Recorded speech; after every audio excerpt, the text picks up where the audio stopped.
şehadet şerbetini içmeyiniz! Allahu Ekber! Allahu Ekber! Allahu Ekber!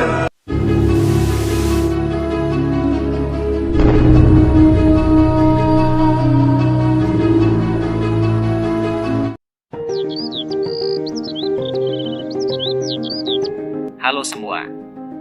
Di video storytelling kali ini, saya akan menceritakan tentang sejarah Muhammad Al-Fatih dalam menaklukkan Konstantinopel. Muhammad Al-Fatih adalah seorang Sultan Turki Utsmani yang terkenal sebagai penakluk Konstantinopel, kota yang menjadi ibu kota Kekaisaran Romawi Timur selama lebih dari 1000 tahun. Konstantinopel adalah kota yang sangat strategis, karena menghubungkan antara benua Eropa dan Asia, serta memiliki kekayaan dan kebudayaan yang luar biasa. Kota ini juga memiliki makna besar bagi umat Islam, karena Rasulullah Shallallahu Alaihi Wasallam telah meramalkan bahwa kota ini akan ditaklukkan oleh seorang pemimpin dan pasukan terbaik. Muhammad Al-Fatih lahir pada tahun 1432 Masehi di kota Edirne, yang saat itu menjadi ibu kota Utsmani.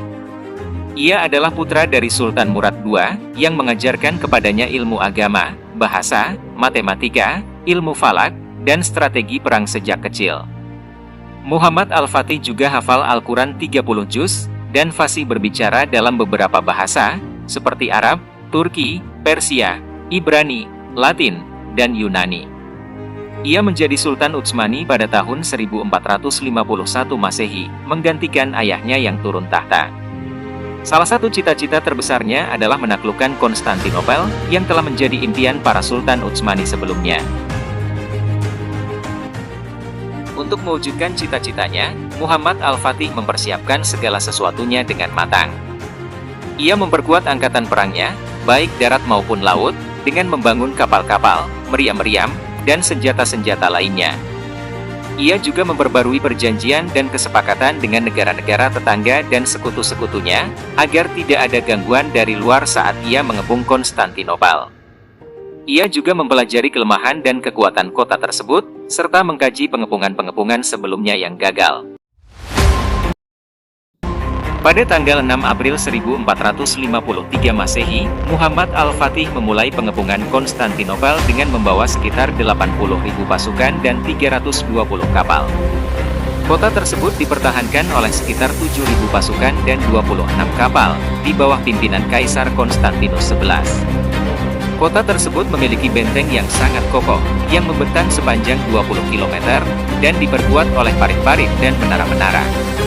Selain itu, kota tersebut juga dilindungi oleh Selat Bosporus dan Teluk Emas, yang dipasangi rantai-rantai bawah laut untuk mencegah masuknya kapal-kapal Utsmani.